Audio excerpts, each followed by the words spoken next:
24 America This Week starts right now. അനധികൃത കുടിയേറ്റക്കാരുമായി American സൈനിക വിമാനം ഇന്ത്യയിൽ ലാൻഡ് ചെയ്തപ്പോൾ ഇന്ത്യൻ പാർലമെന്റിൽ തർക്കിച്ചും ന്യായീകരിച്ചും ഭരണപക്ഷവും പ്രതിപക്ഷവും. It is the obligation of all countries to take back their nationals if they are found to be living illegally abroad. അമേരിക്കയിലെ കൊടും കുറ്റവാളികൾക്കായി mega പ്രിസന്റെ വാതിലുകൾ തുറന്നിട്ട് El Salvador. He has agreed to accept for deportation any illegal alien in the United States who is a criminal from any nationality, be they MS-13 or Tren de Aragua, and house them in his jail. ഗസയെ പറുദീസയാക്കുവാൻ US president Donald Trump. So there are a lot of people. I think they should get a good, fresh, beautiful piece of land, and we get some people to put up the money to build it and make it nice and make it habitable and enjoyable. പാട്ടിൽ മയങ്ങിയ cash പട്ടേലിന് പിന്നിലെ പാട്ടുകാരിയെ ഒടുവിൽ മാധ്യമങ്ങൾ തപ്പിയെടുത്തപ്പോൾ. Did all of my reading, did all of my assignments, did everything I was supposed to do. I love school, I love reading. I have made good marks my whole life because I love it. And I took this comparative politics class. ഒടുവിൽ Monica മടങ്ങി വരികയാണ് പുത്തൻ കഥകളുമായി. Hi, handsome. Hey. It's just he's unavailable. It was bad, but it wasn't like I thought. Let's see, how can I think about the most stupid thing I could possibly do and do it? 24 America This Week, here now. അതീവ രഹസ്യമായി അനധികൃത കുടിയേറ്റക്കാരുമായി ഇന്ത്യയിലേക്ക് പറന്നുയർന്ന US സൈനിക വിമാനം നിലം തൊടും മുമ്പ് തന്നെ വിവാദ ചുഴിയിൽപ്പെട്ടിരിക്കുകയാണ്. ഇന്ത്യൻ പ്രധാനമന്ത്രി നരേന്ദ്രമോദി വൈറ്റ് ഹൗസിൽ എത്തുവാൻ ഇനി ദിവസങ്ങൾ മാത്രം ബാക്കി നിൽക്കെ ഡൊണാൾഡ് ട്രംപിന്റെ ഈ സൂപ്പർ ഫാസ്റ്റ് തീരുമാനം എന്തിനായിരുന്നു? ന്യൂയോർക്കിൽ നിന്ന് ലിസ് പൗലോസ് തയ്യാറാക്കിയ report. The Indian Parliament was in an uproar on Thursday over reports that migrants who were in the United States illegally were mistreated while being deported on an American military plane, including being shackled during the long intercontinental journey. It is the obligation of all countries to take back their nationals if they are found to be living illegally abroad.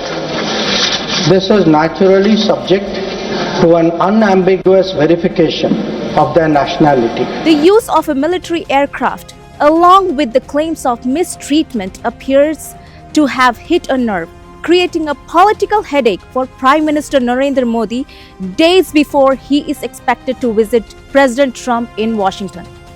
Mr. Modi has described the president as a dear friend. Officials in India had hoped their declared willingness to work with the United States on taking back migrants would avoid the embarrassment and back and forth seen in countries like Brazil and Colombia. They cuffed our hands and legs. We were told that they are sending us to the camp, but instead they boarded us to the plane back to India. It took us 40 hours to reach Amritsar airport. Then we were uncuffed. In India, much of the outrage on Thursday was in response to reports in media citing accounts of deportees that they were shackled for over 40 hours and that their access to toilets were restricted.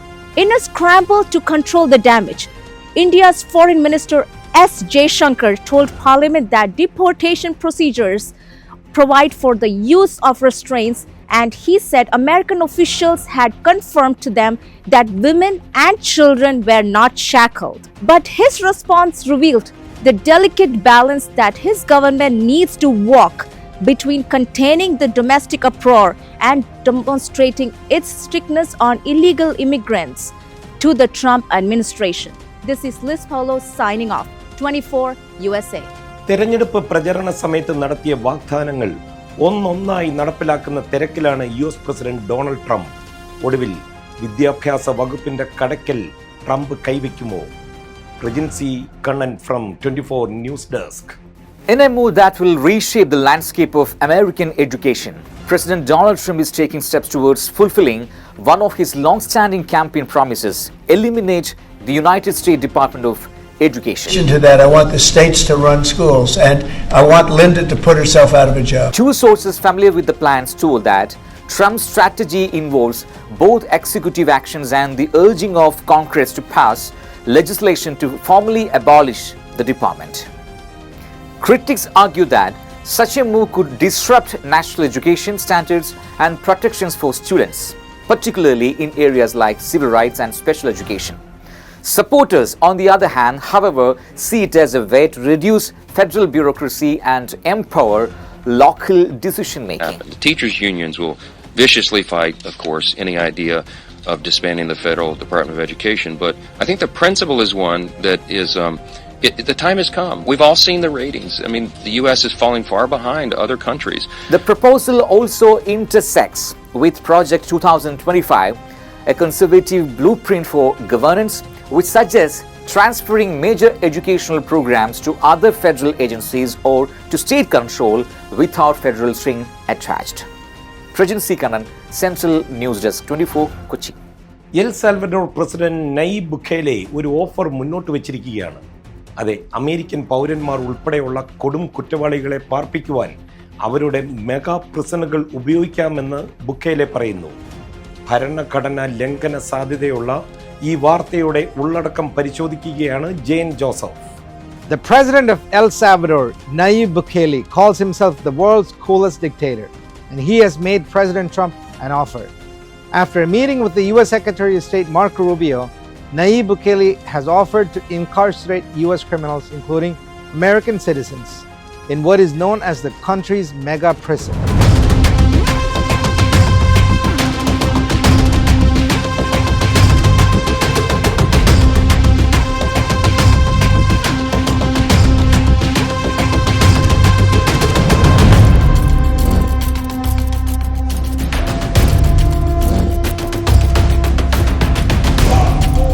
Bukele's offer includes housing dangerous American criminals in El Salvador's Terrorism Confinement Center, a massive facility designed for 40,000 inmates in exchange for a fee. He has agreed to accept for deportation any illegal alien in the United States who is a criminal from any nationality, be they MS-13 or Tren de Aragua, and house them in his jail. Rubio has apparently praised the offer as very generous. However, legal experts argue that deporting U.S. citizens to serve sentences abroad would face constitutional hurdles, particularly around cruel and unusual punishment. The State Department under President Biden. Different than a prison system, except it would be a lot less expensive and it would be a great deterrent. Send them to other countries. No, we'll have to find that out legally. I'm just saying, if we had the legal right to do it, I would do it in a heartbeat. This is Jane Joseph, 24, USA. ആയുധം കൊണ്ടുള്ള കളിയിൽ പിന്നോട്ടില്ലെന്ന് തെളിയിക്കുകയാണ് വീണ്ടും US നാവികസേന. ഏതാണ് അവരുടെ പുതിയ ആയുധം? ഉത്തരം കവിത പറയും. Report by Kavitha Raj from Los Angeles ദിവസം US നാവികസേനയുടെ അതിശക്തമായ ഒരു ആയുധത്തിന്റെ ചിത്രം പുറത്തു വന്നു. High energy laser with integrated optical dazzler and surveillance അഥവാ ഹീലിയോസ്.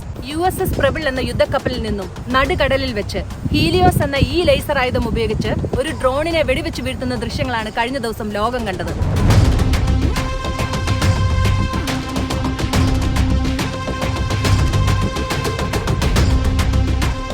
ആളില്ലാത്ത ആകാശ വാഹനങ്ങളെ ലക്ഷ്യം വെച്ചാണ് ഈ ആയുധം പ്രയോഗിക്കുന്നത്.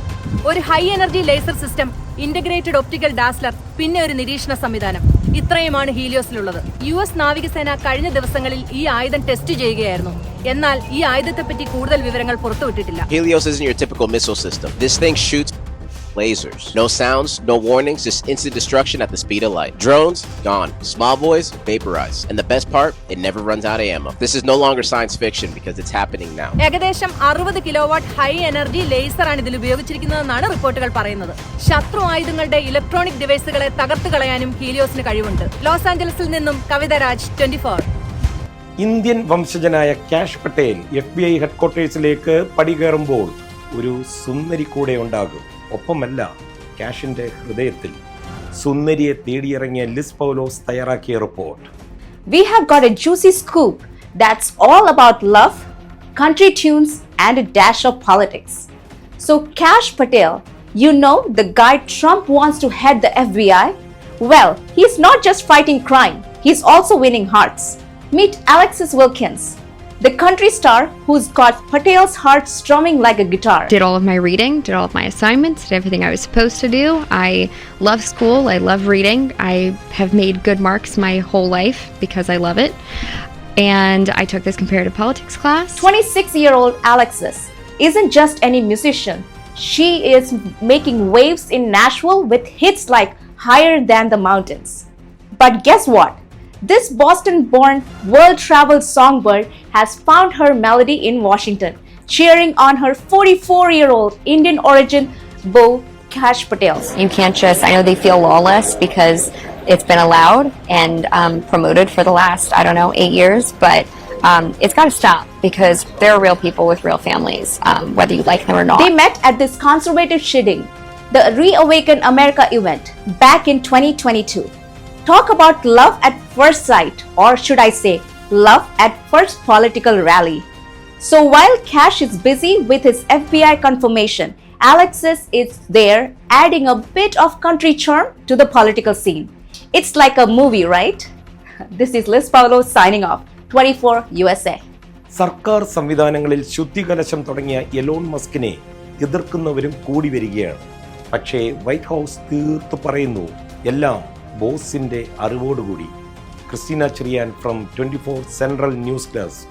Good evening, this is Christina Cherian. This is unprecedented in recent geopolitical history. Elon Musk, the world's richest man, has taken control of 2 US government agencies, influencing America's 2.2 million member federal workforce. Elected Elon Musk? Nobody!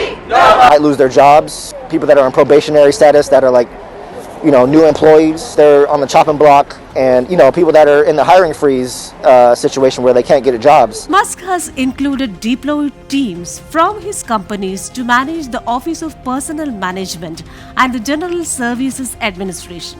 Musk's teams have reportedly logged out senior managers from their own computer systems at OPM and, more critically, gained access to the US Treasury Department's payment system, which handles over $6 trillion annually. Trump is a puppet of a foreign national whose name is Musk, who has taken over our data, who has taken over our buildings, has locked federal workers out of... Critics, including Democratic lawmakers, have accused Musk of staging a hostile takeover of government functions.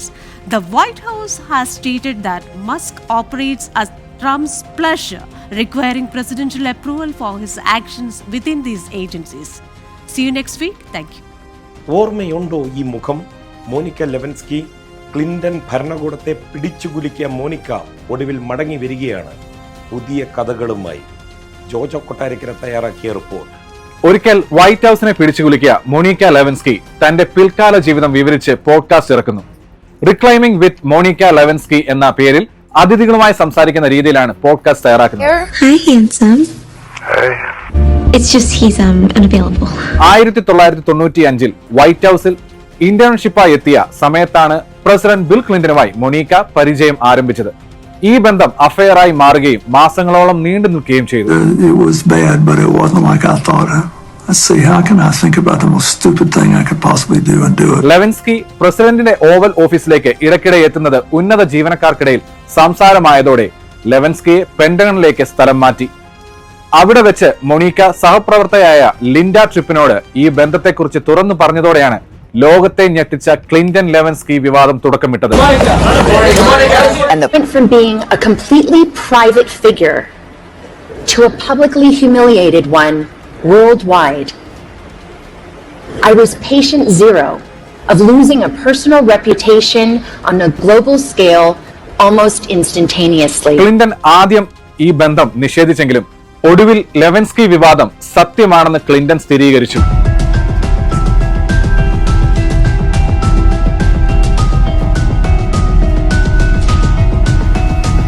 ബ്രിട്ടനിൽ പഠനത്തിനായി പോയ Lewinsky 2013 മുതൽ ഒരു ആക്ടിവിസ്റ്റായി. Jojo Kottarakkara, 24 USA. പൊട്ടാത്ത ബോംബും തകർന്നടിഞ്ഞ കെട്ടിടങ്ങളും ആയുധ അവശിഷ്ടങ്ങളും കൊണ്ട് വാസയോഗ്യമല്ലാതായ ഗസയെ ഒരു മനോഹര തീരമാക്കാം എന്നാണ് US പ്രസിഡന്റ് ട്രംപ് പറയുന്നത്. ട്രംപിൻ്റേത് പശ്ചിമേഷ്യയിലെ സമാധാനമോ അതോ വെറും റിയൽ എസ്റ്റേറ്റ് മോഹങ്ങൾ മാത്രമോ? പരിശോധിക്കുകയാണ് നീലിമ ഫ്രം ന്യൂയോർക്ക്. President Donald Trump's recent mission for the Gaza Strip has reignited discussion about the future of this conflict-ridden area. Trump's proposal, which he described as transforming Gaza into a repair area, echoes comments made by his son-in-law, Jared Kushner, about the potential of Gaza's waterfront property. So that a lot of people, I think they should get a good, fresh, beautiful piece of land, and we get some people to put up the money to build it and make it nice and make it habitable and enjoyable. Trump has envisioned a scenario where the U.S. could take control of Gaza, clear it of its Palestinian population, and rebuild it into a beach resort.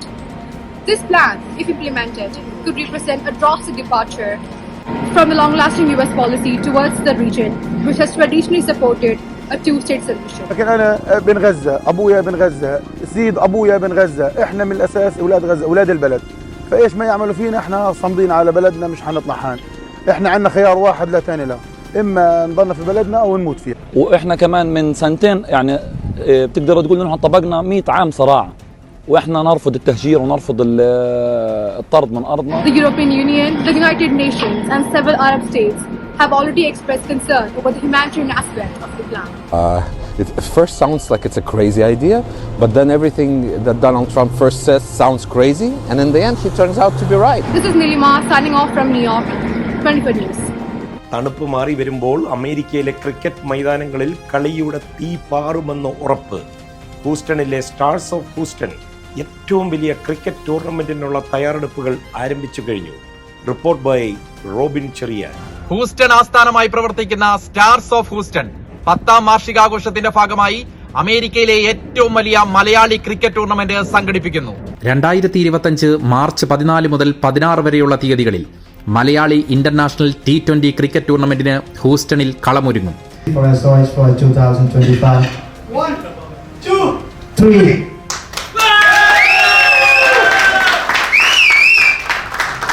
You can see the slogan over here.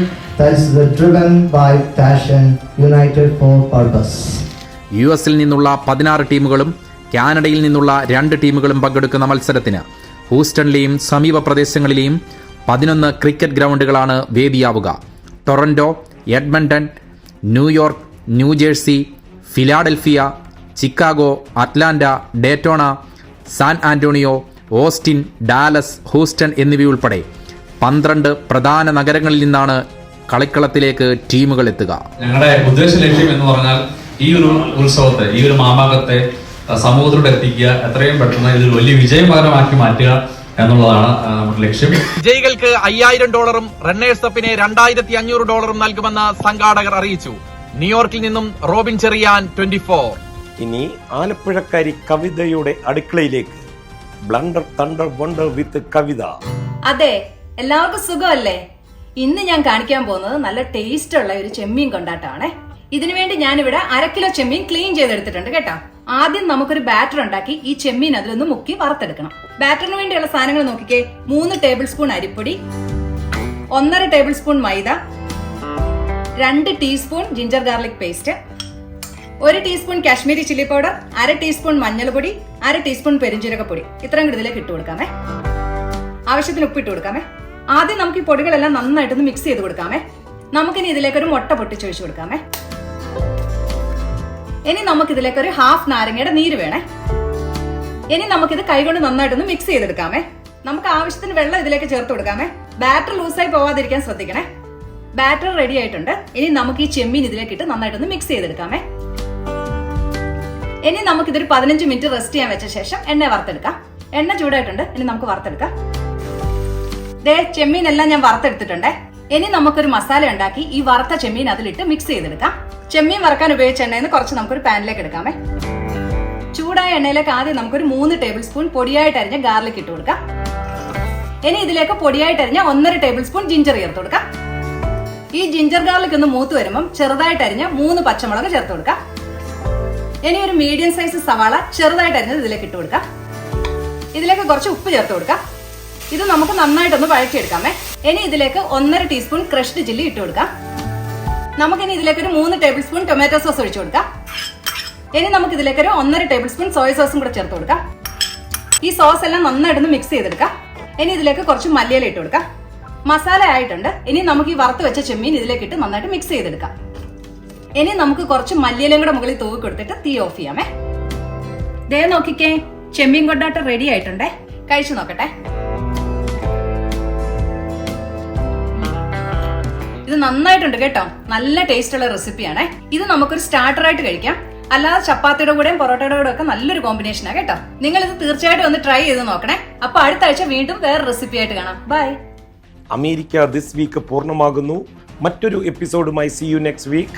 And this is Madhu Kottarakkara 24.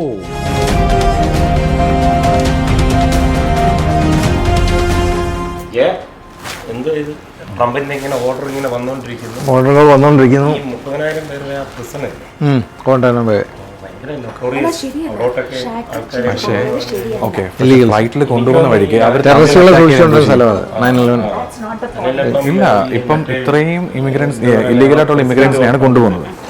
അപ്പം കൊണ്ടുപോകും അവരുടെ mega present തന്നെ ആനിമൽസിന്റെ കൂട്ടാ കൊണ്ടുപോയത്. That is not right. അല്ല, Liz പറയായിരുന്നു ഇവിടുന്ന് ഇത്രയും ഇല്ലീഗൽ ഇമിഗ്രൻസിനെ നാട്ടിൽ കൊണ്ടുപോയപ്പം വിലങ്ങ് വെച്ച് ഇന്ത്യയിലേക്ക് കൊണ്ടുപോയപ്പം അത് വിലങ്ങ് വെച്ച് കൊണ്ടുപോയി ശരിയല്ലെന്ന്. അപ്പം ഞാൻ പറഞ്ഞു ഇപ്പം അവർ അതിനിടയ്ക്ക് എന്തെങ്കിലും അടിയോ പിടിയോ എന്തെങ്കിലും ഉണ്ടാക്കി അല്ലെങ്കിൽ ആരെങ്കിലും മരിച്ചോ ചെയ്തു കഴിഞ്ഞാൽ ഇവിടുത്തെ റെസ്പോൺസിബിലിറ്റി അല്ലേ, ഇവിടുത്തെ കൺട്രിയുടെ റെസ്പോൺസിബിലിറ്റി അല്ലേ. ഐ തിങ്ക് അത് ശരിക്കും ഹ്യൂമാനിറ്റേറിയൻ ബേസിസിൽ അത് ശരിയല്ല. നമ്മൾ അങ്ങനെ ഷാക്കിൾ വെച്ചിട്ട് ഒരു ഇന്ത്യൻസിന് എസ്പെഷ്യലി നമ്മൾ ഇന്ത്യൻസ് ആയതുകൊണ്ട് ഒരു സങ്കടം വരും അത് കാണുമ്പോൾ കേൾക്കുമ്പോൾ ഇങ്ങനെ കൊണ്ടുപോയെന്ന് അറിയാം. ഇതിന്റെ ഒരു മറ്റൊരു സൈഡ് എന്ന് പറഞ്ഞു കഴിഞ്ഞാൽ ഈ കൊണ്ടുപോയവർക്കെതിരെ ക്രിമിനൽ കേസ് ബുക്ക് ചെയ്തിട്ടുണ്ടോ ഇല്ലയോ എന്നുള്ളതാണ് ഫസ്റ്റ് ക്വസ്റ്റ്യൻ. മനസ്സിലായി. അപ്പം അതിൻ്റെ ഒന്നും ഡേറ്റയൊക്കെ നമുക്ക് അവൈലബിൾ അല്ല. പക്ഷെ അത് ഇന്ത്യ ഗവൺമെന്റ് ഉറപ്പായിട്ട് അത് കൊടുത്തിട്ടുണ്ട്.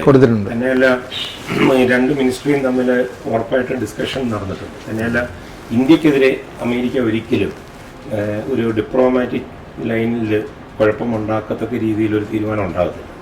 അപ്പം പ്രോപ്പർ റെക്കോർഡ്സ് അവിടെ കൊടുത്തിട്ടുണ്ടായിരിക്കും. ആ റെക്കോർഡ്സ് കണ്ടിട്ടായിരിക്കും ഇന്ത്യ ഗവൺമെന്റ് അക്സെപ്റ്റ് ചെയ്തത്. അപ്പോൾ ഒരു ക്രിമിനൽ ആണ് ഇവിടെ ബുക്കിംഗ് ആയിക്കഴിഞ്ഞാൽ, ഇപ്പം ഐസ് അല്ലെന്നുണ്ടെങ്കിൽ വേറെ ഏത് ഏജൻസി ആയാലും ഒരാളൊരു ക്രിമിനൽ ആണെന്നുണ്ടെങ്കിൽ അവരുടെ ബുക്കിൽ പറയുന്ന ചില പ്രൊസീജിയേഴ്സ് ഉണ്ട്. അത് കയ്യിൽ വിലങ്ങ് വയ്ക്കുക, അല്ലെങ്കിൽ അതിൻ്റെ ഡിപ്പെൻസ് അപ്പോൺ കാലയിൽ, അതിനൊക്കെ അവർക്ക് അവരുടേതായ റീസൺസ് ഉണ്ട് എന്തുകൊണ്ടാണ് അങ്ങനെ ചെയ്യുന്നതെന്നുള്ളത്.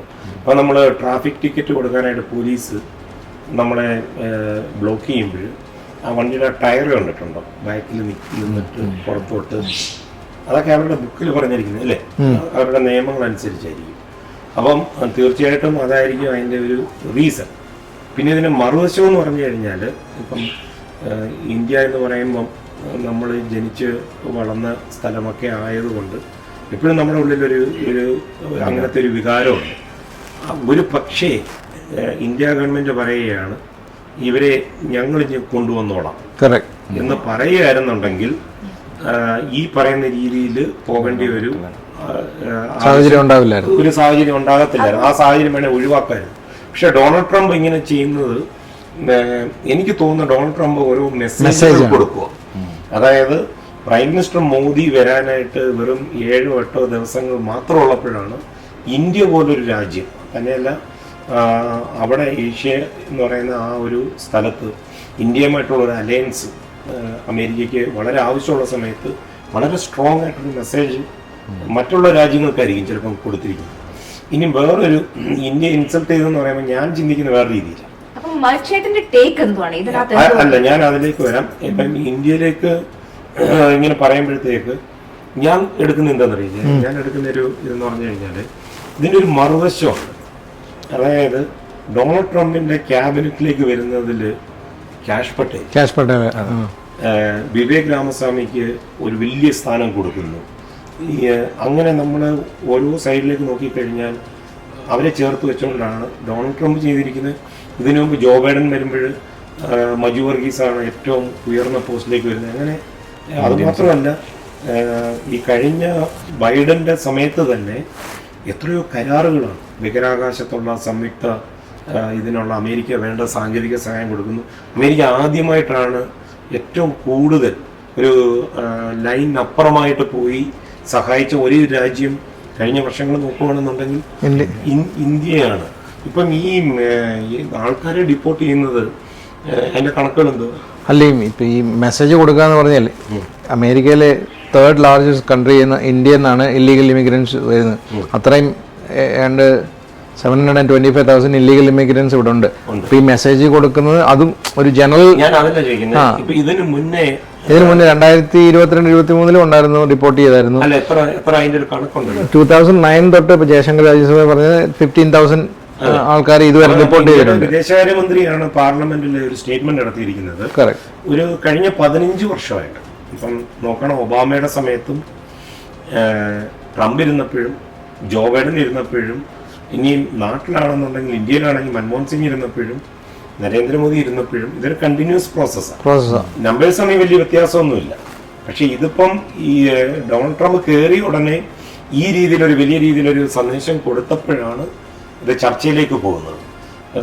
നേരത്തെ ലിസ് ചോദിച്ച എൻ്റെ ഇതിനകത്തെ എന്താണ് ടേക്ക്, എൻ്റെ ടേക്ക് ഇത്രയേ ഉള്ളൂ. എനിക്ക് പലപ്പോഴും ഭയങ്കര ബുദ്ധിമുട്ട് വരുന്നത്, ഞാൻ എഞ്ചിനീയറിംഗ് കഷ്ടപ്പെട്ട് പഠിച്ചതാണ്, നന്നായിട്ട് മെനക്കെട്ടിരുന്ന് പഠിച്ച് എഞ്ചിനീയറായതാണ്.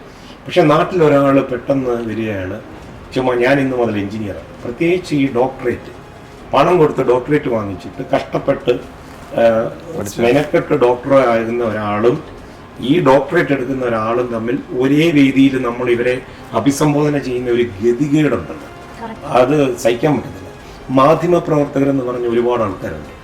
ഒരു ചരമവാർത്ത പോലും എഴുതാതെ അവർ പെട്ടെന്ന് സമൂഹത്തിൽ വന്നിട്ട് ഇവരെ അഭിസംബോധന ചെയ്യുന്നതും ഇവർ അവാർഡ് പോയി വാങ്ങിക്കുന്നു മാധ്യമപ്രവർത്തകർ. അപ്പോൾ അവർക്ക് ലജ്ജയില്ലെങ്കിലും ഇത് കൊടുക്കുന്നവർക്കൊരു ലജ്ജ വേണ്ടേ, ഇങ്ങനെയുള്ള ആൾക്കാർക്ക് കൊടുക്കുന്നു. അപ്പം നിയമപരമായിട്ട് അമേരിക്കയിൽ വരാൻ പറ്റത്തില്ലായിരുന്നെങ്കിൽ ഞാൻ ഒരിക്കലും വരത്തില്ല. കാരണം എൻ്റെ നാട് ഇന്ത്യ, എൻ്റെ ഗ്രാമം കൊട്ടാരക്കര. ഞാൻ ഇന്നും വിശ്വസിക്കുന്നു ഈ കൊട്ടാരക്കരയിൽ ജീവിക്കുന്നതിൻ്റെ അത്രയും ഒരു സന്തോഷം ഈ ലോകത്ത് ഇപ്പം എന്നെ സ്വിറ്റ്സർലൻഡിൽ കൊണ്ടിട്ടാലും ഞാൻ തിരിച്ച് കൊട്ടാരക്കരയിൽ പോകും. അപ്പം നമ്മുടെ നാട്ടിൽ ജീവിക്കാനുള്ള, കഷ്ടപ്പെടുവാണെങ്കിൽ ജീവിക്കാനുള്ള എല്ലാ സാഹചര്യങ്ങളും ഉണ്ട്. നിയമപരമായിട്ടല്ലായിരുന്നുണ്ടെങ്കിൽ ഞാൻ അമേരിക്കയിൽ വരത്തില്ല. പക്ഷേ ഞാൻ നിയമപരമായിട്ട് അമേരിക്കയിൽ വരുമ്പോൾ തെറ്റായ മാർഗത്തിൽ കൂടെ അമേരിക്കയിൽ വരുന്നതല്ല, അതിനപ്പുറം കുറ്റകൃത്യങ്ങളിൽ ഏർപ്പെടും. അപ്പം അമേരിക്ക പോലൊരു രാജ്യം ഇത്രയും ആൾക്കാർക്ക് ഈ നാട്ടിലേക്ക് കയറി വരാനായിട്ടുള്ള അവസരം കൊടുക്കും. എത്ര ലക്ഷം ഇന്ത്യക്കാരെയാണ് അമേരിക്ക 2 കൈ നീട്ടി സ്വീകരിച്ചത്. അപ്പം ഒരു 100-200 ക്രിമിനൽസിനെ നാട്ടിലേക്ക് തിരിച്ചയച്ചത് ഒരു കൃത്യമായ സന്ദേശമാണ്. യോഗ്യതയുള്ളവർ ഈ രാജ്യത്തേക്ക് വരണം, അല്ലാതെ നമ്മൾ എങ്ങനെയോ അമേരിക്ക വന്നു അതുകൊണ്ട് ബാക്കിയുള്ളവരെ അങ്ങനല്ല, ആ രീതിയിലല്ല. ഇതാണ് എൻ്റെ ടീം.